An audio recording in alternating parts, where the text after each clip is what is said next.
ഈ ശബ്ദപരിധിക്കുള്ളിൽ ഞങ്ങളെ ശ്രദ്ധിച്ചുകൊണ്ടിരിക്കുന്ന വെള്ളൂർ നിവാസികൾക്ക്, വ്യാപാരി വ്യവസായി സുഹൃത്തുക്കൾക്ക്, ഞങ്ങളുടെ ശബ്ദം ശ്രവിക്കുന്ന എല്ലാ മാന്യ സഹോദരി സഹോദരന്മാർക്കും 2024 ക്രിസ്മസിന്റെ ആശംസകൾ നിങ്ങളെ അറിയിക്കുകയാണ്. ഒരു ക്രിസ്മസ് കൂടി വന്നണഞ്ഞിരിക്കുകയാണ്. ക്രിസ്മസിന്റെ ആഘോഷം ഡിസംബർ മാസം ആരംഭത്തിൽ തന്നെ നമ്മളെല്ലാം തുടങ്ങിക്കഴിഞ്ഞിരിക്കും. നമ്മുടെ വീടുകളും ക്ലബ്ബുകളും വ്യാപാര സ്ഥാപനങ്ങളുമെല്ലാം ക്രിസ്മസിനെ വരവേൽക്കുന്നതിന് വേണ്ടി എത്രയോ ആഴ്ചകൾക്ക് മുമ്പ് അതിന്റെ ഒരുക്കങ്ങൾ നടത്തി കഴിഞ്ഞിരിക്കുകയാണ്. മനോഹരമായ പല നിറത്തിലും ആകൃതിയിലുമുള്ള നക്ഷത്രങ്ങൾ കൊണ്ട് വീടുകളും കടകളും നമ്മുടെ മരങ്ങളും ഒക്കെ നമ്മൾ അലങ്കരിച്ചിരിക്കുകയാണ്. വർണ്ണാഭമായ ദീപാലങ്കാരങ്ങൾ കൊണ്ട് നമ്മുടെ വീടുകൾ അലങ്കരിച്ചിരിക്കുന്നു. ചുറ്റുപാടുകളിലേക്ക് നോക്കിയാൽ പല കടകളിലും എത്രയോ കേക്കുകൾ വിവിധ ഗുണത്തിലും മണത്തിലും നിറത്തിലും ഒക്കെ ഉള്ള കേക്കുകൾ നമുക്ക് ലഭ്യമാണ്. അങ്ങനെ എല്ലാ അർത്ഥത്തിലും ക്രിസ്മസ് ഇവിടെ എത്തിക്കഴിഞ്ഞു. നാം ക്രിസ്തുമസിന്റെ തലേന്ന് ദിവസം അഥവാ ക്രിസ്മസ് ഈവ് എന്ന് വിളിക്കുന്ന ദിവസത്തിലേക്ക് എത്തിയിരിക്കുകയാണ്. ആളുകൾ പല വിധത്തിലാണ് ക്രിസ്മസ് ആഘോഷിക്കുന്നത്. ചിലര് വീടുകളൊക്കെ മനോഹരമായി അലങ്കരിക്കുന്നു. മറ്റു ചിലർ ആഹാര പദാർത്ഥങ്ങൾ ഉണ്ടാക്കി നന്നായിട്ട് ഭക്ഷണം കഴിച്ച് വീട്ടുകാരെല്ലാം ഒരുമിച്ച് കൂടി, സുഹൃത്തുക്കളെല്ലാം ഒരുമിച്ച് കൂടി അങ്ങനെ ആഘോഷിക്കുന്നു. മറ്റു ചിലർ ആഘോഷിക്കുന്നത് ലഹരി പദാർത്ഥങ്ങളൊക്കെ ഉപയോഗിച്ചിട്ടാണ്. ക്രിസ്മസ് കഴിഞ്ഞ് ഏതാനും 2 ദിവസങ്ങൾ കഴിയുമ്പോൾ മലയാള മനോരമ, മാതൃഭൂമി മുതലായ പേപ്പറുകളെല്ലാം റിപ്പോർട്ട് ചെയ്യും, ഈ വർഷം ഏറ്റവും കൂടുതൽ മദ്യം വിറ്റത് കേരളത്തിലെ ഇന്ന ഔട്ട്ലെറ്റിലാണ്, റെക്കോർഡ് ഭേദിച്ചിരിക്കുന്നു എന്നൊക്കെ പറയുന്ന വാർത്തകൾ നമ്മൾ കേൾക്കാനായിട്ടും പോവുകയാണ്. അങ്ങനെ ഓരോ ക്രിസ്മസും ഓണവും ഒക്കെ കഴിയുമ്പോൾ നമ്മുടെ സമൂഹം കൂടുതൽ മദ്യാസക്തിയുള്ള സമൂഹമായിട്ട് മാറുകയാണോ എന്ന് ഭയം ഉളവാക്കുന്ന നിലയിലുള്ള ഒരു സാമൂഹിക അന്തരീക്ഷത്തിലേക്ക് ദൈവത്തിന്റെ സ്വന്തം നാട് എന്ന് വിശേഷിപ്പിക്കുന്ന നമ്മുടെ ഈ നാട് നീങ്ങിക്കൊണ്ടിരിക്കുകയാണ്. സാമൂഹിക അന്തരീക്ഷം വളരെ മോശമായിക്കൊണ്ടിരിക്കുന്ന ഒരു കാലഘട്ടത്തിലാണ് നമ്മൾ എത്തിയിരിക്കുന്നത്. നമുക്ക് നമ്മുടെ നാട് പല നിലവാരത്തിൽ വികസിച്ചിട്ടുണ്ട്. എത്രയോ നല്ല വിദ്യാഭ്യാസ സ്ഥാപനങ്ങളാണ് നമ്മുടെ നാട്ടിലുള്ളത്. എത്രയോ സ്കൂളുകൾ, കോളേജുകൾ നമ്മുടെ നാട്ടിലുണ്ട്. വിദ്യാഭ്യാസ സ്ഥാപനങ്ങളുടെ കുറവുണ്ടായതുകൊണ്ടല്ല നമ്മുടെ നാടിന്റെ സാമൂഹിക അന്തരീക്ഷം, നമ്മുടെ വീടുകളിലെ സമാധാന അന്തരീക്ഷം നഷ്ടപ്പെട്ടിരിക്കുന്നത്. ദേവാലയങ്ങളുടെയും അമ്പലങ്ങളുടെയും പള്ളികളുടെയും കുറവുണ്ടായതുകൊണ്ടാണോ നമ്മുടെ നാട്ടിൽ സമാധാനമില്ലാത്തത്? അല്ല. എത്രയോ മനോഹരമായ ദേവാലയങ്ങൾ, പള്ളികൾ, മോസ്കുകൾ, അമ്പലങ്ങൾ നമ്മുടെ നാട്ടിലുണ്ട്. അപ്പോ നമ്മുടെ നാട്ടില് ആരാധനയോ ഭക്തിയോ ഒക്കെ കുറവാകുന്ന ആ കാരണം കൊണ്ടൊന്നുമല്ല നമ്മുടെ നാട്ടില് സമാധാന അന്തരീക്ഷം നഷ്ടപ്പെട്ടിരിക്കുന്നത് നമുക്കറിയാം. പ്രത്യേകിച്ച് ഇന്നത്തെ തലമുറ പലവിധ ലഹരിക്കും അടിമകളാണ്. രാസലഹരിക്ക് അടിമകളായി തീർന്നിരിക്കുന്ന കുഞ്ഞുങ്ങൾ, മദ്യത്തിനും മയക്കുമരുന്നിനും അടിമപ്പെട്ടിരിക്കുന്ന യുവതലമുറ, അങ്ങനെ നാട്ടിലും വീട്ടിലുമൊക്കെ സമാധാന അന്തരീക്ഷം നഷ്ടപ്പെട്ടുകൊണ്ടിരിക്കുന്ന ഈ കാലത്തിലൂടെ നാം കടന്നു പോകുമ്പോൾ ഇന്ന് ഈ ക്രിസ്മസ് തലേന്ന് ക്രിസ്തുമസിന്റെ സന്ദേശത്തിന് പ്രാധാന്യമുണ്ട് എന്ന് ഞാൻ നിങ്ങളോട് പറയട്ടെ. എന്താണ് ക്രിസ്തുമസിന്റെ സന്ദേശം? ക്രിസ്തുമസിന്റെ സന്ദേശം മറ്റൊന്നുമല്ല, ഒന്നാമത്തെ ക്രിസ്തുമസ് ദിവസത്തിൽ തന്നെ മുഴങ്ങിയ ആ സന്ദേശം തന്നെയാണ് ഇന്നും ഇവിടെ ഞങ്ങൾക്ക് നിങ്ങളോട് പറയുവാനുള്ളത്. ഈ ക്രിസ്തുമസിന്റെ സന്ദേശം യഥാർത്ഥമായി നിങ്ങൾ ഏറ്റെടുത്താൽ, സ്വീകരിച്ചാൽ, നിങ്ങൾക്ക് നഷ്ടപ്പെട്ട സമാധാനവും സന്തോഷവും, നിങ്ങൾ ആഗ്രഹിക്കുന്ന പാപക്ഷമയും, നിങ്ങൾ ആഗ്രഹിക്കുന്ന ആ സംതൃപ്തിയും ജീവിതത്തിലേക്ക് മടങ്ങി വരും, അല്ലെങ്കിൽ നിങ്ങൾക്ക് ലഭിക്കും എന്നുള്ളത് ഞങ്ങൾ നിങ്ങൾക്ക് ഉറപ്പ് നൽകുകയാണ്. ഞാൻ ഒന്നാമത്തെ ക്രിസ്തുമസിലേക്ക് വരികയാണ്. 2024 വർഷങ്ങൾക്ക് മുമ്പ് ബേത്ലഹേമിൽ ഒരു ശിശു ജനിച്ചു. ആ ശിശുവാണ് കർത്താവായ യേശുക്രിസ്തു. യേശുക്രിസ്തുവിന്റെ ജനന സമയത്ത് ഒരു വാർത്ത ഇങ്ങനെ ദൂതൻ വിളിച്ചു പറയുകയുണ്ടായി, ഭയപ്പെടേണ്ട, സർവജനത്തിനും ഉണ്ടാകുവാനുള്ള ഒരു മഹാസന്തോഷം ഞാൻ നിങ്ങളോട് സുവിശേഷിക്കുന്നു എന്നാണ് അന്ന് മുഴങ്ങിക്കേട്ട ആ സുവിശേഷം അല്ലെങ്കിൽ ആ സന്തോഷ വാർത്ത. ഞാൻ ആ വരികൾ ഒന്നുകൂടി അപഗ്രഥിച്ചുകൊണ്ട് നിങ്ങളോട് പറയുകയാണ്. ഭയപ്പെടേണ്ട. മനുഷ്യന്റെ ഭയം മാറ്റിക്കൊണ്ട്, അവന്റെ നിരാശ മാറ്റിക്കൊണ്ട്, ആവലാതികൾ നീക്കുവാൻ വേണ്ടി ഇതാ ഒരു സന്ദേശം അന്ന് അവിടെ മുഴങ്ങിക്കേൾക്കുകയാണ്. നിങ്ങൾ ഭയപ്പെടേണ്ട, നിങ്ങൾക്ക് സന്തോഷമുണ്ടാകുവാനുള്ള ഒരു വാർത്ത നിങ്ങളോട് പറയുകയാണ്. പ്രിയപ്പെട്ടവരെ, ഇന്ന് നമ്മൾ രാവിലെ പ്രമാദ പത്രങ്ങൾ എടുത്ത് വായിക്കുമ്പോഴോ നമ്മൾ TV ഓൺ ചെയ്ത് വാർത്തകൾ കേൾക്കുമ്പോഴോ ശ്രീകണ്ഠൻ നായർ മുതലായ നമ്മുടെ പ്രിയപ്പെട്ട ആളുകളും അല്ലെങ്കിൽ അങ്ങനെ പല വാർത്താ മാധ്യമങ്ങളിലൂടെയൊക്കെ നമ്മൾ കേൾക്കുന്ന വാർത്തകൾ ശുഭകരമായ വാർത്തകളല്ല. എത്രയോ അപകടങ്ങളുടെ വാർത്തകളാണ്, കൊലപാതകങ്ങളുടെ വാർത്തകളാണ്, ദാരുണമായ അന്ത്യങ്ങളുടെ വാർത്തകളാണ് നമ്മുടെ സമൂഹത്തിൽ, നമ്മുടെ നാട്ടിൽ നടന്നുകൊണ്ടിരിക്കുന്നത്. രാഷ്ട്രീയക്കാരുടെ ഇടയിൽ ഉള്ള ആ അവസ്ഥകൾ നമുക്കറിയാം, മതങ്ങൾ തമ്മിലുള്ള ഭിന്നതകൾ നമുക്കറിയാം. അങ്ങനെ വാസ്തവത്തിൽ എന്ത് സമാധാനത്തിന്റെ സന്ദേശമാണ്, എന്ത് ന്യൂസ് ആണ്, എന്ത് വാർത്തയാണ് നമുക്ക് പത്രമാധ്യമങ്ങളും അതുപോലെ ദൃശ്യമാധ്യമങ്ങളും കൈമാറിയിട്ടുള്ളത് അല്ലെങ്കിൽ കൈമാറുന്നത്?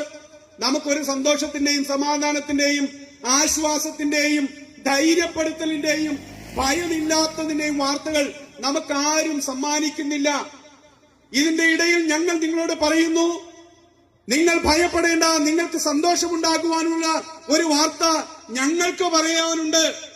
അത് സകല മനുഷ്യർക്കും ഉണ്ടാകുവാനുള്ള മഹാസന്തോഷത്തിന്റെ വാർത്തയാണ്.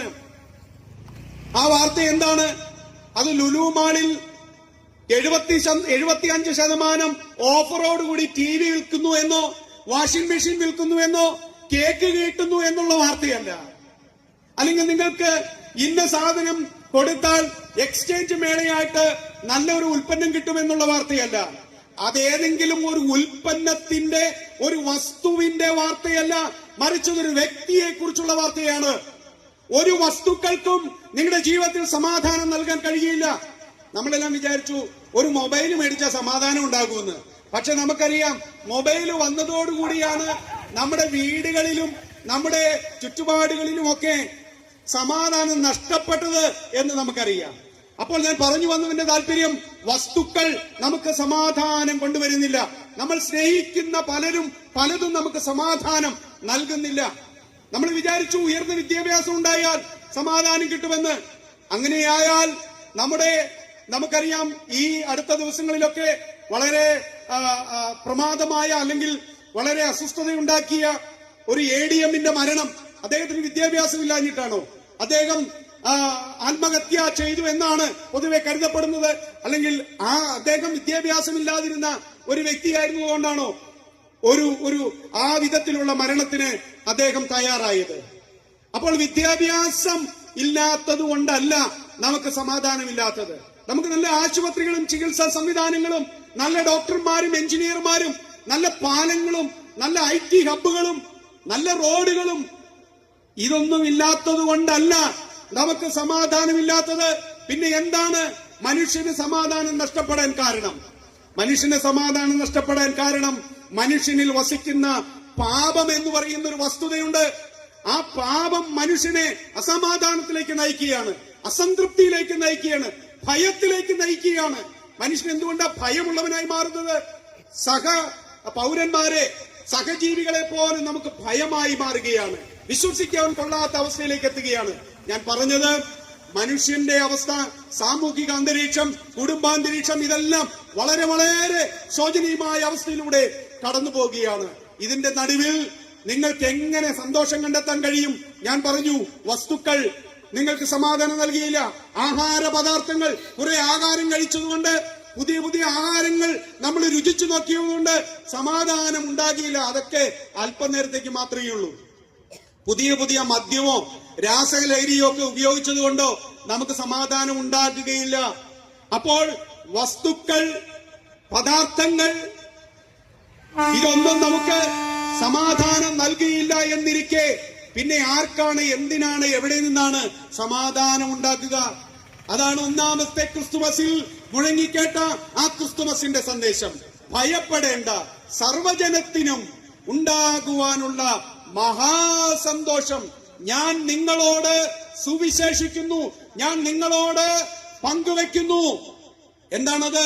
ക്രിസ്തു എന്ന രക്ഷിതാവ് ദാവീദിന്റെ പട്ടണത്തിൽ നിങ്ങൾക്കായി ജനിച്ചിരിക്കുന്നു. യേശുക്രിസ്തു എന്ന രക്ഷിതാവ് ജനിച്ചിരിക്കുന്നു എന്നുള്ള ഒരു സദ്വാർത്തയാണ് ക്രിസ്തുമസിന്റെ സന്ദേശം. യേശുക്രിസ്തു നിങ്ങൾക്കായി ജനിച്ചിരിക്കുന്നു. യേശുക്രിസ്തു എനിക്കായി ജനിച്ചുവെന്നോ? അതെ, യേശുക്രിസ്തു നിങ്ങൾക്കായി ജനിച്ചിരിക്കുന്നു. എന്തിനാ യേശു നിങ്ങൾക്കായി ജനിച്ചത്, എനിക്കായി ജനിച്ചത്? യേശുക്രിസ്തുവിന്റെ ജനന സമയത്ത് പിന്നെയും ഒരു സന്ദേശം മുഴങ്ങിക്കേട്ടു. അവൻ തന്റെ ജനത്തെ അവരുടെ പാപങ്ങളിൽ നിന്ന് രക്ഷിപ്പാനിരിക്കൊണ്ട് അവന് യേശു എന്ന പേർ ഇടയണം. അങ്ങനെയാണെങ്കിൽ യേശു ജനിച്ചത്, യേശു വന്നത് മനുഷ്യവർഗത്തെ അവരുടെ പാപങ്ങളിൽ നിന്ന് രക്ഷിക്കുവാനാണ്. പ്രിയപ്പെട്ടവരെ, ഞാൻ നേരത്തെ നിങ്ങളോട് പറഞ്ഞു, നമുക്ക് വിദ്യാഭ്യാസ സ്ഥാപനങ്ങളുടെ കുറവുള്ളത് കൊണ്ടോ, ആശുപത്രികളുടെ കുറവുള്ളത് കൊണ്ടോ, മറ്റ് സാംസ്കാരിക സ്ഥാപനങ്ങളുടെയോ ദേവാലയങ്ങളുടെയോ പള്ളികളുടെയോ അമ്പലങ്ങളുടെയോ മോസ്കുകളുടെയോ കുറവുള്ളത് കൊണ്ടല്ല നമുക്ക് സമാധാനം നഷ്ടപ്പെട്ടിരിക്കുന്നത്. സമാധാനം നഷ്ടപ്പെട്ടിരിക്കുന്നതിന്റെ ഒരു കാരണം മനുഷ്യൻ പാപത്തിലേക്ക് വീണ്ടും വീണ്ടും വീണ്ടും അവൻ പിന്നെയും ആഴ്ന്നിറങ്ങുന്നു എന്നുള്ളതാണ്. ഈ പാപത്തിൽ നിന്ന് മനുഷ്യന് മോചനം ഉണ്ടായെങ്കിൽ മാത്രമേ മനുഷ്യനിൽ സമാധാനം ഉണ്ടാകുകയുള്ളൂ. പാപത്തിൽ നിന്ന് ഒരു മനുഷ്യന് മോചനം ഉണ്ടാകണം. എങ്ങനെ മനുഷ്യൻ പാപത്തിൽ നിന്ന് മോചനം പ്രാപിക്കും? നീന്തൽ അറിയില്ലാത്ത ഒരു മനുഷ്യനോട് നിങ്ങൾ കരയിൽ നിന്ന് നീ ഇങ്ങനെ നീന്തു, നീ ഇങ്ങനെ കൈകൾ കട്ടടിക്കൂ എന്നെല്ലാം അവനോട് പറഞ്ഞു കൊടുത്താൽ, നീന്തൽ അറിയില്ലാത്ത ഒരു മനുഷ്യൻ വെള്ളത്തിൽ പോയാൽ അവൻ മുങ്ങിത്താഴുകയുള്ളൂ. നീന്തൽ അറിയില്ലാത്ത ഒരു മനുഷ്യൻ വെള്ളത്തിൽ പോയാൽ, അവൻ പുഴയിൽ അകപ്പെട്ടാൽ, ഒരു ഒഴുക്കിൽ അകപ്പെട്ടാൽ അവനെ രക്ഷിക്കുവാൻ അവനേക്കാൾ കരുത്തുള്ള, നീന്തൽ അറിയാവുന്ന, സകല കഴിവുകളുള്ള ഒരു മനുഷ്യന്റെ സഹായം ആവശ്യം ആണ് എന്നതുപോലെ പാപിയായ മനുഷ്യനെ അവന്റെ പാപത്തിൽ നിന്ന് രക്ഷിക്കുവാൻ പാപമില്ലാത്ത ഒരു മനുഷ്യന്റെ സഹായം ആവശ്യമാണ്. അങ്ങനെ പാപമില്ലാതെ ലോകത്തിലേക്ക് പിറന്നു വീണവനാണ് യേശുക്രിസ്തു. അതുകൊണ്ടാണ് യേശുക്രിസ്തു കന്യകാപുത്രൻ എന്ന് വിളിക്കുന്നത്. അതെല്ലാം ദൈവശാസ്ത്രപരമായ കാര്യങ്ങളാണ്, അവിടേക്കൊന്നും ഞാൻ പോകുന്നില്ല. ഞാൻ നിങ്ങളോട് പറഞ്ഞ ആശയത്തിലേക്ക് വരട്ടെ. മനുഷ്യനിൽ സമാധാനവും മനുഷ്യന്റെ ഭയവും, മനുഷ്യനിൽ നിന്ന് ഭയം നീക്കുവാനും മനുഷ്യന് സമാധാനം നൽകുവാനും ഒരു വ്യക്തിക്ക് മാത്രമേ കഴിയൂ. അത് യേശുക്രിസ്തുവിന് മാത്രമാണ്. യേശുക്രിസ്തുവിലൂടെയുള്ള സമാധാനം നിങ്ങൾക്ക് ലഭിക്കണമെങ്കിൽ എന്താ ചെയ്യേണ്ടത്? യേശുവിനെ സ്വീകരിക്കുക എന്നുള്ളതാണ്. വീണ്ടും ഞാൻ ഒന്നാമത്തെ ക്രിസ്തുമസിലേക്ക് പോവുകയാണ്. യേശു ജനിച്ച സമയത്ത് യേശുക്രിസ്തുവിന്റെ ജനന വാർത്ത 4 വ്യത്യസ്ത ആളുകളുടെ ചെവികളിലേക്ക് എത്തി. അതിൽ ഒന്നാമത്തെ കൂട്ടം ആളുകൾ എന്ന് പറയുന്നത് ആട്ടിടയന്മാരാണ്. വെളിമ്പ്രദേശത്ത് ആടിനെ മേച്ചുകൊണ്ടിരുന്ന ആട്ടിടയന്മാർക്ക് യേശുക്രിസ്തു ജനിച്ചതിന്റെ ഒരു സദ്വാർത്ത അവരുടെ കാതുകളിലെത്തി. അവരോടാണ് ദൂതൻ പറഞ്ഞത്, ഭയപ്പെടേണ്ട, സർവ്വജനത്തിനും ഉണ്ടാകുവാനുള്ള ഒരു മഹാസന്തോഷം ഞാൻ നിങ്ങളോട് സുവിശേഷിക്കുന്നു. ക്രിസ്തു എന്ന രക്ഷിതാവ് ദാവീദിന്റെ പട്ടണത്തിൽ നിങ്ങൾക്കായി ജനിച്ചിരിക്കുന്നു. ഈ വാർത്ത കേട്ട ഇടയന്മാർ യേശുക്രിസ്തു ജനിച്ച, അല്ലെങ്കിൽ യേശുക്രിസ്തു ജനിച്ചതിന് ശേഷം അവനെ കിടത്തിയ ആ പുൽത്തൊട്ടിലിൽ ചെന്ന് യേശുവിനെ കണ്ടു. അവർ സന്തോഷത്തോടെ മടങ്ങിപ്പോയി എന്ന് നമ്മൾ വായിക്കുന്നു. ഈ ഇടയന്മാർ സമൂഹത്തിലെ ഏറ്റവും പാവപ്പെട്ട, അധസ്ഥിതരായ, ദാരിദ്ര്യം പിടിച്ച സാധാരണക്കാരായ ആളുകളുടെ ഒരു ചിത്രമാണ്. അവർ യേശുവിനെ കുറിച്ചുള്ള വാർത്ത കേട്ടപ്പോൾ ആ വാർത്ത അവർ സ്വീകരിച്ചു. അവർ യേശുവിന്റെ അടുക്കൽ ചെന്നു. യേശുവിനെ കണ്ടപ്പോൾ യേശുവിലൂടെയുള്ള സന്തോഷം അവർ പ്രാപിച്ചു മടങ്ങിപ്പോയി. രണ്ടാമത്തെ കൂട്ടം ആളുകൾ എന്ന് പറയുന്നത് വിദ്വാൻമാരാണ്. അവർ കിഴക്ക് യേശുക്രിസ്തുവിന്റെ നക്ഷത്രം എന്ന് വിശേഷിപ്പിക്കപ്പെടുന്ന ആ നിലയിൽ നക്ഷത്രം കണ്ട് ആ നക്ഷത്രത്തെ അവര് പിന്തുടർന്നുകൊണ്ട് ബേത്ലഹേമിൽ എത്തി. ജ്ഞാനികൾ, മജായിസ്, വിദ്വാൻമാർ എന്നാണ് അവരെ കുറിച്ച് പറയുന്നത്. അവരും യേശുവിനെ വന്ന് കണ്ടു, വണങ്ങി, നമസ്കരിച്ചു. അവരും യേശുവിനെ സ്വീകരിച്ച് അവർ മടങ്ങിപ്പോയി. അപ്പൊ സമൂഹത്തിലെ സാധാരണക്കാരായ, പാവങ്ങളായ ആളുകൾ യേശുവിനെ സ്വീകരിക്കുന്നു. സമൂഹത്തിലെ ബുദ്ധിമാന്മാരായ, അറിവുള്ള, ചിന്തകന്മാരായ വിവേകശാലികളായ ആളുകൾ യേശുവിനെ സ്വീകരിച്ചവന്റെ ചിത്രവും ഒന്നാമത്തെ ക്രിസ്തുമസിൽ കാണുകയാണ്. എന്നാൽ രണ്ടാമത്തും മൂന്നാമത്തെയും നാലാമത്തെയും കൂട്ടം ഒരു ആളുകളുണ്ട്. അതെനിക്ക് ആളുകളാണ് യേശുവിന്റെ ജനന വാർത്ത അറിഞ്ഞ ആ കാലഘട്ടത്തിലെ റോമൻ ഭരണാധികാരി എന്ന പ്രവിശ്യയിലെ ഭരണാധികാരിയായിരുന്ന ഹെരോദാവ് എന്ന് പറയുന്ന മനുഷ്യൻ, ആ രാജാവ് യേശുവിന്റെ വാർത്ത കേട്ടു. അവന് സംഭവിച്ചത് എന്താ? കഥയെല്ലാം പറയുവാനായിട്ട് സമയമില്ല. അവൻ യേശുവിന്റെ വാർത്തയെ അറിഞ്ഞ് ഭയപ്പെടുകയാണ് ചെയ്തത്. യേശുവിനെ അവൻ സ്വീകരിക്കുന്നതിന് പകരം യഹൂദന്മാരുടെ രാജാവായി പിറന്നവൻ എവിടെ എന്നുള്ള ചോദ്യം ആ ഹെരോദാവ് കേട്ടപ്പോൾ അവനും യെരൂശലേമൊക്കെയും ഭയപ്പെട്ടു എന്നാണ് അവിടെ ബൈബിളിൽ എഴുതിയിരിക്കുന്നത്. ഹെരോദാവിനും ഇടയന്മാരെ പോലെയും ബുദ്ധിമാന്മാരായ വിദ്വാൻമാരെ പോലെയും യേശുവിനെ ഉൾക്കൊള്ളുവാനും സ്വീകരിക്കുവാനും കഴിയുമായിരുന്നു. പക്ഷേ ഹെരോദാവ് എന്ന് പറയുന്ന ഭരണാധിപൻ, ഭരണക്കൊതിയൻ, പക്ക രാഷ്ട്രീയക്കാരൻ, യേശുവിന്റെ ആ രാജ്യത്വത്തിന്റെ വാർത്ത കേട്ട് ഭയപ്പെട്ട് യേശുവിനെ എങ്ങനെയെങ്കിലും നശിപ്പിക്കണം, ഇല്ലാതെയാക്കണം എന്നുള്ള താല്പര്യത്തോടെ അവൻ ഒരു വലിയ കൊലപാതക പരമ്പര അഴിച്ചുവിടുകയാണ്. ഈ മാർഗത്തെയും ഈ ആശയത്തെയും ആ വ്യക്തിയെയും നശിപ്പിച്ചു കളയണമെന്ന താല്പര്യത്തോടെ ഹെരോദാവ് ആജ്ഞ പുറപ്പെടുവിച്ചു. 2 വയസ്സിൽ താഴെയുള്ള കുട്ടികളെയൊക്കെ കൊന്നുകളയണം എന്നുള്ള വാർത്ത. അപ്പോൾ ഹെരോദാവ് പ്രതിനിധാനം ചെയ്യുന്നത് ഭരണതലങ്ങളിലുള്ളവരെയാണ്. യേശുക്രിസ്തുവിനെ ഭയപ്പെടുന്ന ഒരു ഭരണ സമൂഹമുണ്ട്.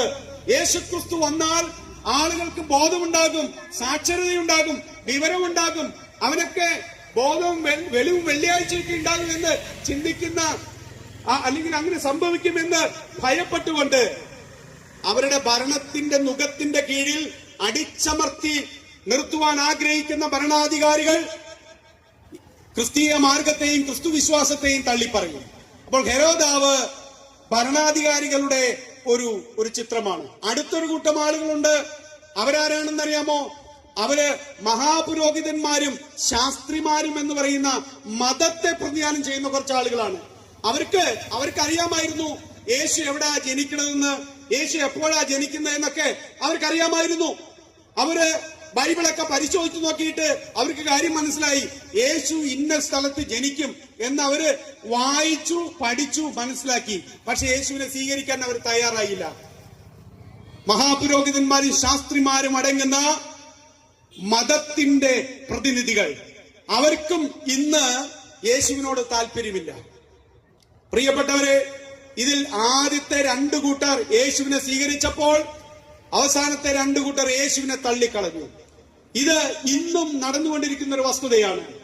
ഒന്നാമത്തെ ക്രിസ്തുമസിൽ യേശുവിനെ കുറിച്ചുള്ള സദ്വർത്തമാനം പല വിഭാഗം ജനങ്ങളെയും അറിയിച്ചപ്പോൾ കുറച്ചുകൂട്ടം ആളുകൾ, സാധാരണക്കാരും പാവങ്ങളുമായ ആളുകൾ, അപ്പോൾ തന്നെ സമൂഹത്തിൽ ചിന്താശേഷിയും വിവരവും ചിന്തിക്കാൻ വിവരമുള്ള വിവേകശാലികളായ ആളുകൾ ഈ മാർഗത്തിന്റെ ഈ സന്ദേശത്തിന്റെ ആകത്തുക മനസ്സിലാക്കിക്കൊണ്ട് യേശുവിനെ സ്വീകരിക്കുവാൻ മുന്നോട്ട് വന്നപ്പോൾ, യേശു വന്നാൽ എന്റെ ഭരണത്തെ ബാധിക്കും, യേശു വന്നാൽ എന്റെ മതത്തെ ബാധിക്കും, എന്റെ പൗരോഹിത്യ കാര്യങ്ങളെ ബാധിക്കും എന്നൊക്കെ അറിയാവുന്ന ഭരണകൂട ഭീകരതകളും മതത്തിന്റെ ഭീകരവാദികളെല്ലാം ചേർന്ന് യേശുവിനെ ഒറ്റപ്പെടുത്തുകയാണ് ചെയ്തത്.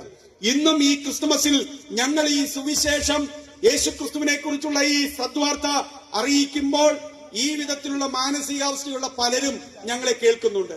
പക്ഷേ നിങ്ങളുടേതാണ് തീരുമാനം. നിങ്ങൾക്ക് യേശുവിനെ കൈക്കൊള്ളുകയോ യേശുവിനെ തള്ളുകയോ ചെയ്യാം. യേശുവിനെ സ്വീകരിച്ചവർ സന്തോഷത്തോടെ ജീവിക്കും. യേശുവിനെ തള്ളുന്നവർ പിൽക്കാലത്ത് വളരെയധികം വേദന അനുഭവിക്കേണ്ടതായിട്ട് വരും. ഞാനും നിങ്ങളും കടന്നു പോകുന്ന ഈ കാലഘട്ടം, എന്നെ ഒന്ന് ശ്രദ്ധിക്കണേ. ഞാൻ ഒരു പ്രധാനപ്പെട്ട ആശയം ഈ കാലഘട്ടത്തിന്റെ ഉള്ളിൽ നിന്നുകൊണ്ട് ഞാൻ നിങ്ങളോട് പറയാനായിട്ട് ആഗ്രഹിക്കുകയാണ്. ഞാനും നിങ്ങളും കടന്നു പോകുന്ന ഈ 2024 2023 ഒക്ടോബർ 7 ഒരു സംഭവം ഇസ്രായേലിൽ നടന്നു. ഹമാസ് എന്ന ഭീകര സംഘടന ഇസ്രായേലിലേക്ക് തുഴഞ്ഞു കയറി. അവര് ഇസ്രായേലിലുള്ള ആളുകളെയൊക്കെ ബന്ദികളാക്കി പിടിച്ചുകൊണ്ടുപോയി. തദനന്തരം ഇസ്രായേലില് പാലസ്തീനിൽ അഴിച്ചുവിട്ട മറ്റൊരു യുദ്ധത്തിന്റെ ഭീകരതയുണ്ട്. അത് ഇന്നും തുടർന്നുകൊണ്ടിരിക്കുകയാണ്. യഹൂദന് അവരുടെ നാട്ടിൽ സമാധാനത്തോടെ കിടന്നുറങ്ങുവാൻ കഴിയുന്നില്ല. യഹൂദൻ ഇന്നും നിലവിളിച്ചുകൊണ്ടിരിക്കുകയാണ്. ഇസ്രായേലിൽ ഇന്നും ഭയമുണ്ട്. യേശുവിനെ തള്ളിക്കളഞ്ഞ യഹൂദൻ, യേശുവിനെ ക്രൂശിച്ച യഹൂദൻ, യേശുവിനെ ഒറ്റിക്കൊടുത്ത യഹൂദൻ, യഹൂദൻ യേശുവിനെ കുറിച്ച് എന്താ പറഞ്ഞതെന്നറിയാമോ? യേശുവിനെ ക്രൂശിക്കാൻ ഏൽപ്പിച്ചു കൊടുത്തപ്പോൾ അവന്റെ രക്തം ഞങ്ങളുടെ മേലും ഞങ്ങളുടെ മക്കളുടെ മേലും വരട്ടെ എന്ന് സ്വയം ഏറ്റെടുത്ത ആ യഹൂദൻ ഇന്നും അവന്റെ നാട്ടിൽ സമാധാനമില്ലാതെ എന്നും രക്തച്ചൊരിച്ചിലിൽ കിടക്കുന്ന ഒരവസ്ഥ. യേശുവിനെ തള്ളിയാൽ ഉണ്ടാകുന്ന ഭീകരത 2024 വർഷങ്ങൾക്ക് ശേഷവും ഇന്നും നടക്കുകയാണ്. യേശുവിനെ നിങ്ങൾ സ്വീകരിച്ചാൽ നിങ്ങളുടെ ജീവിതത്തിൽ സമാധാനമുണ്ടാകും, സന്തോഷമുണ്ടാകും, ഐശ്വര്യമുണ്ടാകും. അതിലെല്ലാറ്റിലും വരി യേശുക്രിസ്തുവിലൂടെ നിങ്ങൾക്ക് ലഭ്യമാകുന്ന പാപമോചനം, നിത്യരക്ഷ, നിത്യമായ സമാധാനം, പ്രത്യാശ, അതെല്ലാം നിങ്ങളുടെ ഉള്ളിലേക്ക് സ്വതവേ കടന്നു വരും. നിങ്ങൾക്ക് അതെല്ലാം നേടുന്നതിന് വേണ്ടി പണം മുടക്കേണ്ട ആവശ്യമില്ല. നിങ്ങൾ തീർത്ഥയാത്രകൾ നടത്തേണ്ട ആവശ്യമില്ല. നിങ്ങളുടെ ശരീരം കഠിനമായി മുറിവേൽപ്പിക്കേണ്ട ആവശ്യമില്ല. നിങ്ങൾ വലിയ ത്യാഗങ്ങൾ ചെയ്യേണ്ട ആവശ്യമില്ല. നിങ്ങൾക്ക് സൗജന്യമായി ആ പാപമോചനം നൽകാൻ, ആ രക്ഷ നൽകാൻ യേശുക്രിസ്തുവിലുള്ള വിശ്വാസത്താൽ സാധ്യമാണ് എന്ന് ഞാൻ നിങ്ങളെ ഓർമ്മിപ്പിക്കട്ടെ. അതുകൊണ്ട് ഈ 2024 ക്രിസ്തുമസിന്റെ തലേന്ന് ക്രിസ്തുമസിന്റെ സന്ദേശം നിങ്ങളോട് അറിയിക്കുകയാണ്. നിങ്ങളുടെ ഭയം മാറ്റാൻ, നിങ്ങളുടെ അസംതൃപ്തി മാറ്റാൻ, നിങ്ങളുടെ നിരാശ മാറ്റാൻ, നിങ്ങൾക്ക് ജീവിതത്തിൽ സമാധാനവും പ്രത്യാശയും പാപമോചനവും രക്ഷയും നൽകാൻ പദാർത്ഥങ്ങൾക്കോ വസ്തുക്കൾക്കോ ലഹരി പദാർത്ഥങ്ങൾക്കോ ഒന്നും കഴിയുകയില്ല എന്നുള്ളത് ഒരിക്കൽ കൂടി ഞങ്ങൾ ഉറക്കെ പറയുകയാണ്. എന്നാൽ നിങ്ങൾക്ക് സമാധാനം നൽകാൻ യേശു എന്ന വ്യക്തിക്ക് കഴിയും. ഞങ്ങളെല്ലാം യേശുവിലൂടെ സമാധാനം അനുഭവിച്ചവരാണ്, സന്തോഷം അനുഭവിക്കുന്നവരാണ്, പ്രത്യാശ അനുഭവിക്കുന്നവരാണ്. പാപമോചനം ലഭിച്ചു എന്നുള്ള ആ ധൈര്യവും ഉറപ്പും ഞങ്ങൾക്കുണ്ട്. അങ്ങനെ ഒരു ഉറപ്പിലേക്ക് നിങ്ങൾക്ക് വരുവാനായിട്ട് കഴിയും. അതുകൊണ്ട് ഞങ്ങളെ കേൾക്കുന്ന ഈ വെള്ളൂർ നിവാസികളോട് സ്നേഹത്തിന്റെ ഭാഷയിൽ നിങ്ങളോട് പറയുന്നു, ഈ ക്രിസ്തുമസില് ലഹരികളോട് വിട പറയൂ. നിങ്ങളെ നശിപ്പിക്കുന്ന മറ്റ് രാസലഹരികളോട്, മറ്റ് അധാർമികമായ പ്രവൃത്തികളോടൊക്കെ വിട പറഞ്ഞുകൊണ്ട് ഒരു യഥാർത്ഥമായ, നല്ലതായ, ധാർമ്മികമായ, ഉന്നതമായ ഒരു നല്ല ജീവിതം നിങ്ങൾക്ക് യേശുക്രിസ്തുവിലൂടെ ലഭ്യമാകും. നിങ്ങൾ എന്ന് പറയുന്ന വ്യക്തിയിൽ സന്തോഷമുണ്ടാകും, കുടുംബത്തിൽ സമാധാനമുണ്ടാകും, വീട് നന്നാകും, നാട് നന്നാകും. അതിന് യാതൊരു മാറ്റവുമില്ല. യേശുക്രിസ്തു ക്രിസ്ത്യാനികളുടെ ദൈവമല്ല, അവിടുന്ന് എല്ലാവർക്കും വേണ്ടി ജനിച്ച രക്ഷകനായ ദൈവമാണ്. അതുകൊണ്ട് ഈ ക്രിസ്തുമസിൽ നിങ്ങൾ രക്ഷകനായ ക്രിസ്തുവിനെ നിങ്ങളുടെ ഹൃദയത്തിലേക്ക് സ്വീകരിക്കുവാൻ, നിങ്ങളുടെ വീടുകൾ ഒരുക്കിയാൽ ദീപാലങ്കാരങ്ങൾ കൊണ്ട് ഒരുക്കിയതുകൊണ്ട് മാത്രം കാര്യമില്ല. ബേത്ലഹേമിൽ 2024 വർഷങ്ങൾക്ക് മുമ്പ് ജനിച്ച യേശുക്രിസ്തു നിങ്ങളുടെ ഉള്ളിൽ ജനിക്കണം, നിങ്ങളുടെ വീട്ടിൽ ജനിക്കണം. എങ്കിൽ മാത്രമാണ് നിങ്ങൾക്ക് യേശുക്രിസ്തുവിലൂടെയുള്ള ആ രക്ഷയും സമാധാനവും നേടിയെടുക്കാനായിട്ട് കഴിയുള്ളൂ. അതുകൊണ്ട് നിങ്ങളെ ആ ഒരു സന്ദേശം സ്വീകരിച്ച് ജീവിതം അർത്ഥവത്താക്കി മാറ്റുവാൻ ക്ഷണിച്ചുകൊണ്ട് ഈ സന്ദേശം നിങ്ങൾ ശ്രദ്ധിച്ചതിന് നന്ദി പറഞ്ഞുകൊണ്ട് ഞങ്ങളുടെ വാക്കുകൾ അവസാനിപ്പിക്കുന്നു. ശ്രദ്ധിച്ച നിങ്ങൾക്ക് ഹൃദയത്തിന്റെ ഭാഷയിൽ നന്ദി അറിയിച്ചുകൊണ്ട് വാക്കുകൾ നിർത്തുന്നു. ദൈവം വെള്ളൂർ നിവാസികളെയും ഈ ദേശത്തെയും അനുഗ്രഹിക്കട്ടെ. എല്ലാവർക്കും ഒരിക്കൽ കൂടി ക്രിസ്തുമസിന്റെയും നവവത്സരത്തിന്റെയും ആശംസകൾ അറിയിക്കുന്നു. ദൈവം അനുഗ്രഹിക്കട്ടെ.